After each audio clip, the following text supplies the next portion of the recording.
दोस्तों, मेरा नाम है सूर्यान सिंह और मैं आपके लिए आज लेकर आया हूँ क्लास 11th का मैथ्स का चैप्टर 1 का पार्ट 4। इसका चैप्टर 1 का पार्ट 1, पार्ट 2, पार्ट 3 मैंने पहले ही बना रखा है। अगर आपने वो नहीं देखा हो तो उसका लिंक मैं डिस्क्रिप्शन बॉक्स में दे दूँगा, आप जाकर वहाँ से उसे देख सकते हैं। तो आज हम लोग पढ़ने वाले हैं वेन आरेख। देखिए, वेन आरेख क्या होता है, वेन डायग्राम क्या होता है। समुच्चयों के बीच अधिकांश संबंधों को आरेखों द्वारा निरूपित किया जाता है, जिन्हें वेन आरेख कहते हैं। ठीक है, वेन आरेख का नाम अंग्रेजी तर्कशास्त्री जॉन वेन के नाम पर रखा गया। इन आरेखों में आयत और वृत्त सामान्यतः होते हैं। किसी सार्वत्रिक समुच्चय को प्रायः एक आयत द्वारा, उसके उप समुच्चयों को एक वृत्त द्वारा प्रदर्शित करते हैं। मतलब वेन आरेख में एक आयत बनाते हैं जो सार्वत्रिक समुच्चय कहलाता है, यूनिवर्सल सेट, जिसमें हमारे सारे सेट्स आ जाते हैं। उसके बाद जो उसका उप समुच्चय होता है उसको वृत्त द्वारा उसके अंदर प्रदर्शित करते हैं, क्योंकि सार्वत्रिक समुच्चय के अंदर ही सारे समुच्चय होते हैं। जैसे देखिए, यू सार्वत्रिक समुच्चय में 1 से लेकर 10 तक की संख्याएं हैं। देखिए इस तरह बिखरी हुई 1 से लेकर 10 तक की संख्याएं। और ए जो उसका उप समुच्चय उसमें 3, 6, 7 संख्याएं हैं। 3 है, 6 और 7 है, तो उसका उप समुच्चय हो गया। इस तरह उप समुच्चय ए का वेन आरेख इस प्रकार बन गया। तो वेन आरेख ऐसा। अब समुच्चयों पर संक्रियाएं देखते हैं। ऑपरेशन ऑन सेट्स क्या होता है। और समुच्चय का सम्मिलन मतलब यूनियन ऑफ सेट्स इसमें पहला है। ए और बी का सम्मिलन वह समुच्चय है जिसमें ए के सभी अवयवों के साथ बी के भी सभी अवयव हों। मतलब ए यूनियन बी उसे कहा जाए, जैसे ए है 2, 4, 6, 8 और बी है 2, 6, बी है 6, 8, 10, 12। अब इसका यूनियन क्या होगा, मतलब दोनों को मिलाकर लिख दिया जाए। लेकिन इसमें ध्यान रखना है, कोई भी संख्या रिपीट नहीं होनी चाहिए। दोनों को मिला के भले लिखें, कोई 2 बार हो तो उसको एक ही बार लिखे, रिपीट नहीं होनी चाहिए। जैसे 2 है, 2 लिखे, 4 लिखे, फिर 6 लिखे, फिर 8 लिखे, फिर इसमें भी 6 है तो 6 तो हम पहले लिख चुके नहीं लिखेंगे। फिर इसमें भी 8 है, 8 पहले लिख चुके नहीं लिखेंगे। फिर 10 लिखे, फिर 12 लिखे। तो ये ए यूनियन बी हो गया। ए और बी का समुच्चय मतलब यूनियन हो गया, सम्मिलन हो गया। अब इसका वेन डायग्राम देख लेते हैं। जैसे ए यूनियन बी का वेन डायग्राम, ये यूनिवर्सल सेट हमारा हो गया। इसके अंदर ये है ए, ये है बी। अब इसका सम्मिलन क्या होगा, मतलब दोनों की सभी संख्याएं आ जा रही हैं, तो दोनों को पूरा सैडेड कर देंगे। दोनों को सैडेड कर देंगे तो ये पूरा shaded part A union B हो जाएगा। समुच्चयों का सर्वनिष्ठ देखते हैं, मतलब इंटरसेक्शन ऑफ सेट्स। समुच्चय ए और बी का सर्वनिष्ठ उन सभी अवयवों का समुच्चय है जो ए और बी दोनों में उभयनिष्ठ है। इसका अर्थ होता है जैसे ए 2, 4, 6, 8 है, बी 6, 8, 10, 12 है। अब इसका इंटरसेक्शन अगर कहा जाए तो इंटरसेक्शन मतलब क्या होता है, जो दोनों में कॉमन हो वो इंटरसेक्शन हो गया। इन दोनों में क्या कॉमन है, 6 और 8 बस कॉमन मिल रहा है, तो ये इंटरसेक्शन भी 6 और 8 हो, मतलब दोनों का इंटरसेक्शन 6 और 8 हो। अब इसका वेन डायग्राम देख लेते हैं। ए इंटरसेक्शन बी का, ए इंटरसेक्शन बी का वेन डायग्राम क्या होगा, ये यूनिवर्सल सेट हो गया। इसमें ये ए है, ये बी है। इसका जो कॉमन पार्ट है, कॉमन यही ना है, इतना ही भाग कॉमन है जो दोनों में आ रहा है, और केवल इतना ही भाग कॉमन है जो दोनों में आ रहा है। तो ये ए इंटरसेक्शन बी हो गया, कॉमन वाला पार्ट हो गया। अब देखते हैं समुच्चयों का अंतर, डिफरेंस ऑफ सेट। समुच्चय का अंतर क्या होता है। समुच्चय ए और बी का अंतर उन अवयवों का समुच्चय है जो ए में है किंतु बी में नहीं। इसका अर्थ ये हुआ कि जैसे ए समुच्चय 1, 2, 3, 4, 5, 6 है और बी समुच्चय 2, 4, 6, 8 है। तो अगर ए माइनस बी अगर हम लिखते हैं तो ए का समुच्चय हम लिखेंगे, लेकिन बी में जितने कॉमन हो ए के उन सब ए को हटा देंगे। मतलब एक ऐसे अवयव जो बी में उपस्थित हो तो उन अवयवों को ए के हटा देंगे या बचे हुए को लिख देंगे। जैसे 1 बी में नहीं है तो लिख देंगे, 2 बी में है तो नहीं लिखेंगे, 3 बी में नहीं है तो लिख देंगे, 4 बी में है तो नहीं लिखेंगे, 5 नहीं है तो लिख देंगे, 6 है तो नहीं लिखेंगे। मतलब इसमें बी के अवयव को हटा देंगे या शेष जो बचे उसको लिख देंगे, तो ए माइनस बी हो गया। वैसे ही अगर बी माइनस ए का है तो मतलब बी में से ए के अवयवों को हटा देंगे और जो बचेगा उसे लिख देंगे। तो बी में से 2 ए में है तो उसको हटा देंगे, 4 बी ए में हटा देंगे, 6 बी ए में हटा देंगे, 8 नहीं तो केवल 8 लिख देंगे। बी माइनस ए मतलब जिसमें से घटाना है उसके अवयवों को जिससे घटाना है उसमें से जिससे घटाना है उसके अवयवों को जिसमें से घटाना है उसमें से हटा देंगे, जो शेष बचे उसको लिख देंगे। जैसे ए माइनस बी है तो ए के अवयव लिखेंगे बी को हटा के, फिर बी के अवयव लिखना है, बी माइनस ए लिखना है तो बी के अवयव को लिखेंगे, उसमें से ए के अवयव हटा देंगे। अब इसका वेन डायग्राम देख लेते हैं। जिसे a माइनस बी अगर लिख रहे हैं तो उसमें b का कोई अवयव नहीं आ रहा है, तो पूरा b खाली रहेगा। ये कॉमन वाला पार्ट भी नहीं आ रहा है क्योंकि ये भी b में है, तो a में से हट जाएगा, तो बस इतना पार्ट ही आएगा, कॉमन नहीं आएगा। वैसे ही ठीक b माइनस ए कर रहा है तो कॉमन वाला नहीं आएगा, केवल b आएगा, ओनली b। अब हम देखते हैं प्रश्नावली 1.4। प्रश्नावली 1.4 का पहला सवाल है, निम्नलिखित समुच्चय युग्मों का सम्मिलन ज्ञात कीजिए। निम्नलिखित समुच्चय युग्मों का सम्मिलन ज्ञात कीजिए। अब इसमें पहला सवाल क्या कर रहा है, दिया है कि निम्नलिखित समुच्चय युग्मों का सम्मिलन ज्ञात कीजिए। यह दिया है, पहला दिया है x 1 3 5 दिया है और y समुच्चय दिया है 1 2 3। अब इसका सम्मिलन अगर ज्ञात करना है तो मतलब दोनों को लिख दीजिए, लेकिन जो 2 बार आए उसको एक ही बार लिखिए। जैसे 1 है तो 1, 2 बार है तो एक ही बार लिख दिया, 2 है इसमें तो 2 लिख दिए, 3 है दोनों में तो 3 एक बार लिख दिए, 5 है 5 लिख दिए। तो ये x यूनियन y हो गया, x y का सम्मिलन हो गया। अब दूसरा सवाल, a दिया है a e i o u, b दिया है a b c, दोनों को मिला के लिख दीजिए। a है 2 बार तो a एक बार लिख दीजिए, फिर b लिख दीजिए, फिर c लिख दीजिए, e लिख दीजिए, i लिख दीजिए, o लिख दीजिए, u लिख दीजिए। a यूनियन b ये हो गया, दोनों को मिला के सम्मिलन। अब दिया है अगर तीसरा, a जो है x का समुच्चय एक जहाँ एक प्राकृतिक संख्या है और 3 का गुणज है, ठीक है। और b दिया है x का समुच्चय x संख्या 6 से कम एक प्राकृतिक संख्या है। तो पहले इसको देखते हैं हम। संख्या 6 से कम एक प्राकृतिक संख्या है तो कितनी संख्याएं होंगी? 1 होगा, 2 होगा, 3 होगा, 4 होगा, 5 होगा, यही न होगा। b का अर्थ यही न हुआ। रोस्टर फॉर्म में अगर लिखें तो 1 2 3 4 5, तो पहले इसी हम बना लेते हैं। a यूनियन b में लिख देते हैं x का समुच्चय x बराबर 1 2 3 4 5, ठीक है। b समेट आ गया। और a भी लेना है इसमें, तो a क्या है? 3 का गुणज है, तो x और x 3 का गुणज है, तो ये दोनों का सम्मिलन हो गया इसमें। अब दिया है चौथा, a x का समुच्चय x एक प्राकृतिक संख्या है और x 1 से बड़ा है और 6 के बराबर या छोटा है, ठीक है। और x b दिया है x का समुच्चय x एक प्राकृतिक संख्या है और x 6 से बड़ा है, ठीक है, और 10 से छोटा है। तो इसका इन दोनों को अगर सम्मिलित करके देखें रूप से, मतलब x 1 से बड़ा है और 6 के बराबर भी है, और यहाँ 6 से बड़ा भी है, मतलब 6 के बराबर भी है, 6 से बड़ा भी है, मतलब 6 भी आएगा, उससे अधिक भी आएगा, उससे कम भी आएगा। और 1 से चालू हो रहा है, कहाँ तक जा रहा है? 10 तक जा रहा है। तो इसको इस तरह लिख सकते हैं, x 1 से 10 तक है, मतलब 1 से बड़ा है और 10 से छोटा है, इस तरह भी लिख सकते हैं। तो दोनों इसकी बातें सही हो जाएंगी। इस तरह हम लिख देते हैं यूनियन बी को, x का समुच्चय x जहाँ x एक प्राकृतिक संख्या है और x 1 से बड़ी है 10 से छोटी है, इस तरह दोनों बातें इसकी सम्मिलित हो गई। अब यहाँ क्या कर रहा है? पांचवा निकालिए, 1 2 3, a दिया है 1 2 3 और b दिया है 5, कह रहा है इसका यूनियन निकालिए।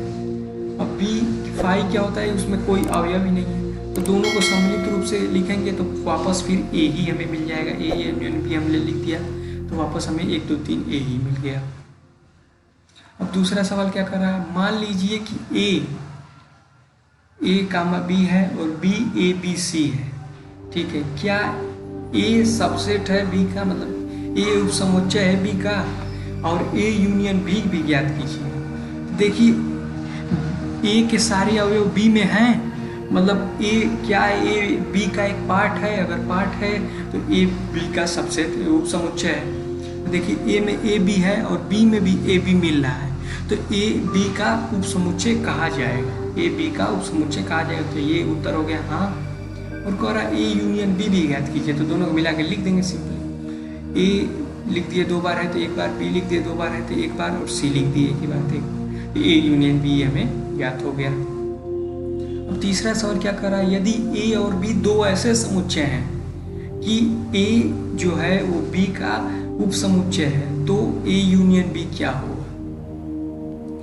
तो ये पहले वाले ठीक सवाल जैसे देखिए, अगर a जो है b का उपसमुच्चय है, मतलब b में मान ली a में अगर 1 है और b में 1 2 है, b में 1 2 है और a में 1 है, तो मतलब a b का उपसमुच्चय हुआ, क्योंकि b का a एक पार्ट हो गया।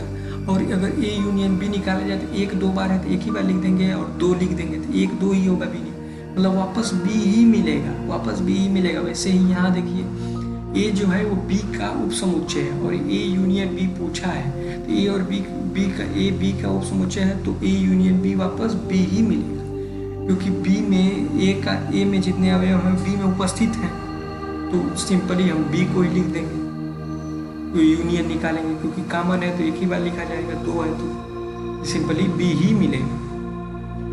चौथा सवाल क्या कर रहा है, यदि ए 1 2 3 4 हो, बी 3 4 5 6 हो, सी 5 6 7 8 हो और डी 7 8 9 10 हो, तो निम्नलिखित ज्ञात कीजिए। क्या ज्ञात करना है, ए यूनियन बी ज्ञात करना है। तो ए में 1 2 3 4 है और बी में 3 4 5 6 है, 3 4 दोहराया हुआ है तो 3 4 को हम एक ही बार लिख देते हैं, और इधर 1 2 इधर 5 है, 1 2 3 4 5 6 हो गया। ये कह रहा है ए यूनियन सी ज्ञात कीजिए।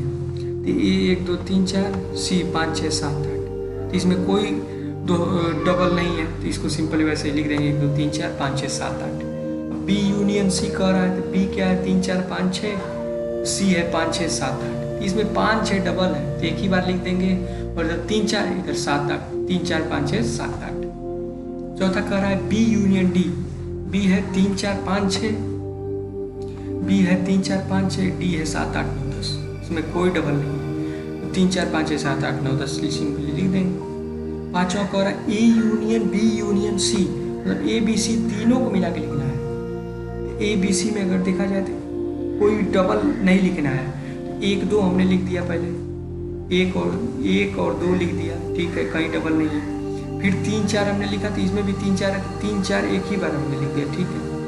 फिर 5 6 इसमें भी है, 5 6 इसमें भी है, तो 5 6 को हमने एक ही बार लिख दिया, ठीक है। और बच्चा 7 8 उसको हमने लिख दिया, तो 1 2 3 4 5 6 7 8 हो गया। अब कह रहा है A union B union D, तो ठीक वैसे ही ए यूनियन बी हमने पहले निकाल चुका है, 1 2 3 4 5 6। अब इसका यूनियन हम डी से करा देंगे, तो इन दोनों में तो कोई कॉमन दिख नहीं रहा है, तो दोनों को मिला के वैसे सिंपली लिख देंगे 1 2 3 4 5 6 7 8 9 10। ये हो गया A union B union D. कह रहा है B union C union D, B C D को मिला के लिखना है, पहले हम 3 4 लिख देंगे, फिर 5 6 2 बार है तो एक ही बार लिख देंगे, फिर 7 8 2 बार है तो एक ही बार लिख देंगे, फिर 9 10 लिख देंगे। इसका मतलब 3 4 5 6 7 8 9 10, हम ये यूनियन निकल गया इसका। अब पांचवा देखिए, पांचवा क्या है, प्रश्न 1 में दिए गए समुच्चय युग्म का सर्वनिष्ठ समुच्चय ज्ञात कीजिए। मतलब प्रश्न 1 में तो जो समुच्चय युग्म दिया था उसका सर्वनिष्ठ, वहाँ हमने क्या निकाला था, यूनियन निकाला था, यहाँ इंटरसेक्शन निकालना है, वहाँ सम्मिलन निकाला था, यहाँ सर्वनिष्ठ निकालना है। देखिए पहला क्या था, प्रश्न 1 का x दिया था 1 3 5, y दिया था 1 2 3, इसमें क्या कॉमन है, इसमें 1 और 3 कॉमन है, दोनों में है, तो x इंटरसेक्शन y 1 3 हो जाएगा। दूसरा क्या है, a e i o u दिया है a में, b में दिया है a b c, इसमें कॉमन क्या है, इसमें केवल a कॉमन है, तो a इंटरसेक्शन b a हो गया। वैसे देखिए अब दिया है a दिया, तीसरा सवाल दिया था a x का समुच्चय, x एक प्राकृतिक संख्या है और 3 का गुणज है, और यहाँ b में दिया था x का समुच्चय, x संख्या 6 से कम एक प्राकृतिक संख्या है। अब दोनों का हम पहले रोस्टर रूप में लिख देते हैं, तो a क्या है, 3 का गुणज है, प्राकृतिक संख्या है, मतलब 3 6 9 15 इस तरह बढ़ता बढ़ता चला जाएगा, और 6 से कम एक प्राकृतिक संख्या है b, मतलब 1 से 5 तक होगा ही, इतना ही होगा 6 से। अब इन दोनों में जो कॉमन है उसी को लिख देता है, क्योंकि इंटरसेक्शन पूछ रहा था। इसमें क्या कॉमन है, एक तो है नहीं, 2 भी है नहीं, केवल 3 ही हमें कॉमन दिख रहा है और कुछ नहीं कॉमन दिख रहा है, तो 3 सिंपली हो गया, ये इंटरसेक्शन भी 3।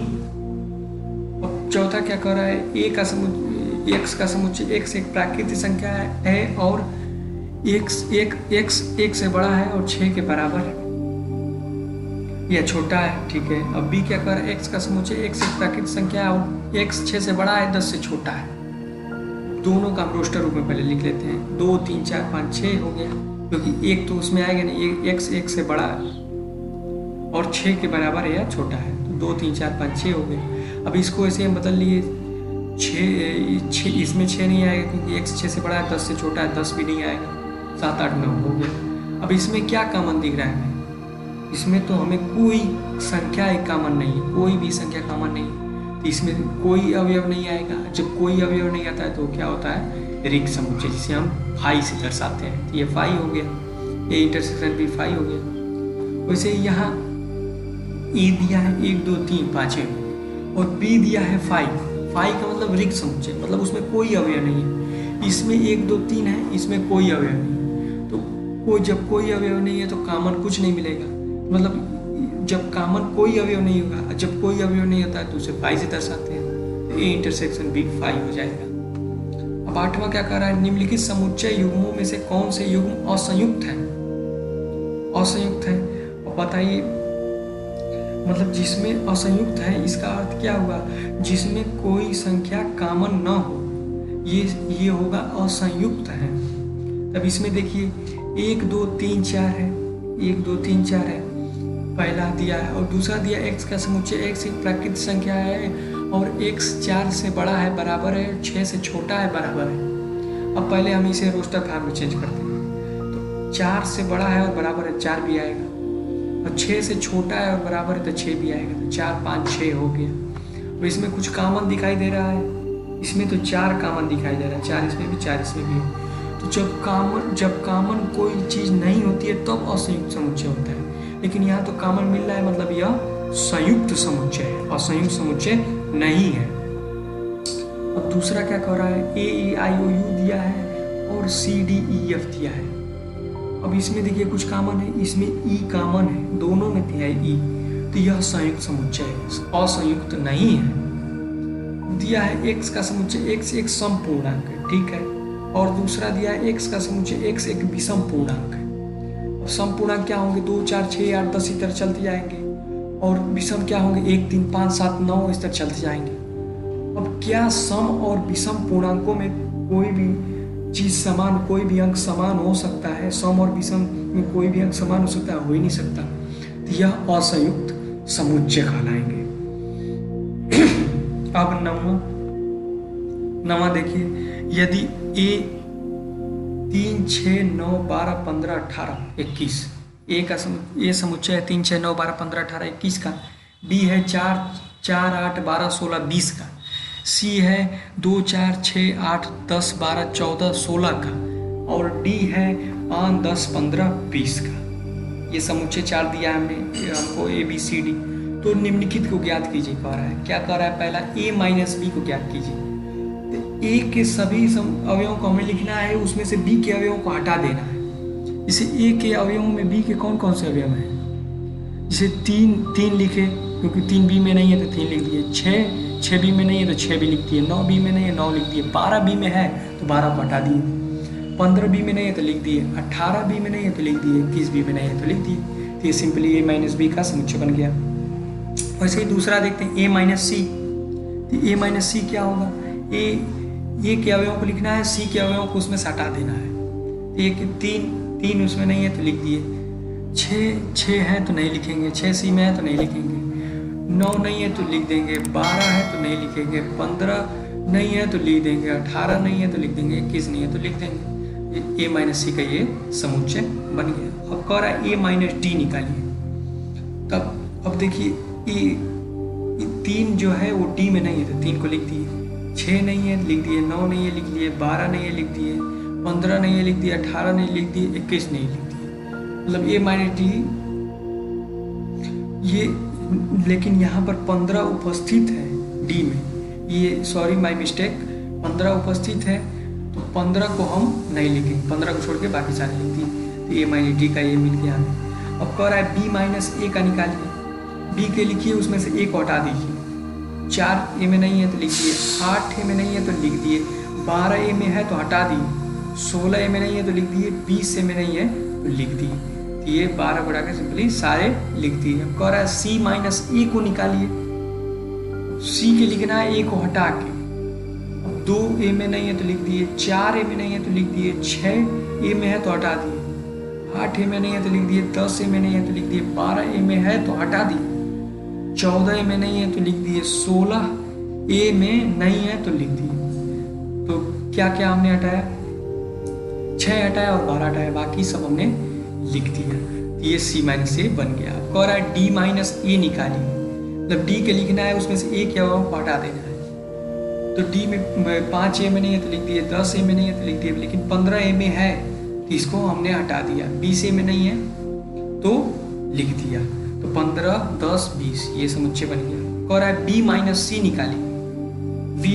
बी के अवयव लिखना है, उसमें से सी के अवयव को हटा देना है। 4 सी में है तो नहीं लिखेंगे, 8 सी में है तो नहीं लिखेंगे, 12 भी सी में है तो नहीं लिखेंगे, 16 भी सी में है तो नहीं लिखेंगे, केवल 20 सी में नहीं है तो 20 लिख देंगे। केवल बी माइनस सी 20 हो गया। अब दिया है अगला सवाल, बी माइनस डी निकालिए। बी माइनस डी मतलब बी के अवयव को लिखना है, डी के अवयव को हटा देना है उसमें से। 4 डी में नहीं है तो लिख दिए, 8 डी में नहीं है तो लिख दिए, जो 12 जो है वो भी डी में नहीं है तो लिख दिए, 16 भी डी में नहीं है तो लिख दिए, 20 डी में है तो इसको हम हटा देंगे। 4, 8, 12, 16 यही हो जाएगा समझो। और कह रहा है सी माइनस बी, सी माइनस बी का निकालिए। अब सी माइनस बी का निकालते हैं। सी का लिखेंगे और बी का हटा देंगे उसमें से। 2 नहीं है तो लिख दिए, 4 है तो नहीं लिखेंगे, 6 नहीं है तो लिख दिए, 8 जो है वो है तो हटा देंगे, 10 नहीं है लिख दिए, 12 है तो हटा देंगे, 14 है नहीं है लिख दिए, 16 है बी में तो हटा देंगे। मतलब जो बी में हो उसको हटा के बाकी सब लिख देंगे। तो सी माइनस बी का ये बन गया। अब डी माइनस बी का देखते हैं। डी माइनस बी का देखते हैं। डी माइनस बी का देखेंगे, डी माइनस बी हमने शायद पहले बता चुका है। अब सी माइनस डी का देखते हैं। सी माइनस डी का देखते हैं। तो सी में सी के अवयव लिखेंगे, डी के अवयव को हटा देंगे। तो इसमें केवल हमें 10 ही मिल रहा है, 10 डी का इसमें मिल रहा है, तो 10 को हटा के बाकी सारे लिख देंगे। अब लास्ट देखते हैं डी माइनस सी मतलब डी के अवयव लिखेंगे, सी के हटा देंगे। इसमें 10 बस मिल रहा है सी में, 10 को हटा के बाकी सब लिख देंगे, 5, 15, 20। तो ये हो गया हमारा समाप्त 9वां प्रश्न। अब 10वां प्रश्न देखते हैं हम। दिया है यदि x a b c d हो और y a b d g हो तो निम्नलिखित ज्ञात कीजिए। x माइनस वाई ज्ञात करना है, मतलब x के अवयवों को लिखना है, उसमें से y के अवयवों को हटा देना है। अब x के अवयव को अगर हम लिखें, a y में है, a y में नहीं है तो लिख दिए, b में y है, b y में है तो नहीं लिखेंगे, c y में नहीं है तो लिख दिए, d y में है तो नहीं लिखेंगे। तो मतलब a c बस लिख दिए हम x माइनस वाई। उसी प्रकार y माइनस एक्स अगर करना है तो f x में नहीं है तो लिख दिए, b x में है तो नहीं लिखेंगे, d x में है तो नहीं लिखेंगे, g x में नहीं है तो लिख दिए। तो f g x y minus x बन जाएगा। कह रहा है x इंटरसेक्शन y निकालिए, x सर्वनिष्ठ y निकालिए। सर्वनिष्ठ का मतलब क्या होता है, जो कॉमन हो उसे लिख दीजिए। और एक्स वाई में क्या कॉमन है, बी सी कॉमन है, इसमें B C, B D common है, इसमें भी बी डी कॉमन है। तो बस हम बी डी को लिख देंगे, एक्स इंटरसेक्शन वाई में बी डी हो गया। अब यहाँ क्या कह रहा है, यदि आर वास्तविक संख्याओं और परिमेय संख्याओं के समुच्चय हैं तो आर माइनस क्यू क्या होगा। मतलब परिमेय संख्याओं, वास्तविक संख्याओं माइनस परिमेय संख्याएं क्या होंगी। अब देखिए वास्तविक संख्या क्या होती है, मैंने सबसे पहले वीडियो, इस चैप्टर के सबसे पहले वीडियो में इसको अच्छे से बताया था, आप जाकर वहाँ से देख सकते हैं। मैं फिर भी बता दे रहा हूँ, वास्तविक संख्याएं होती हैं परिमेय संख्याएं प्लस अपरिमेय संख्याएं। यहाँ माइनस गलती से लग गया है, यहाँ प्लस होगा। परिमेय संख्याएं प्लस मतलब परिमेय संख्या और अपरिमेय संख्याएं दोनों को मिला के वास्तविक संख्या बनती हैं। अब कह रहा है यहाँ पे वास्तविक संख्याओं में से यदि परिमेय संख्याओं को घटा दिया जाए तो क्या बचेगा। तो इसको इधर ले आएंगे, वास्तविक संख्याओं परिमेय संख्याओं को इधर ले आएंगे बराबर की इधर, तो माइनस हो जाएगा। तो वास्तविक संख्या माइनस परिमेय संख्या है, तो बच क्या रहा है, अपरिमेय संख्याएं। यहाँ प्लस है इसलिए प्लस ही रहेगा, अपरिमेय संख्याएं। तो मिल गया हमें आर माइनस क्यू अपरिमेय संख्याओं का समुच्चय। तो ये आर माइनस क्यू हमें मिल गया। देखते हैं अगला सवाल, 12वां सवाल क्या कह रहा है। बताइए कि निम्नलिखित कथनों में से प्रत्येक सत्य है या असत्य, अपने उत्तर का औचित्य भी दीजिए।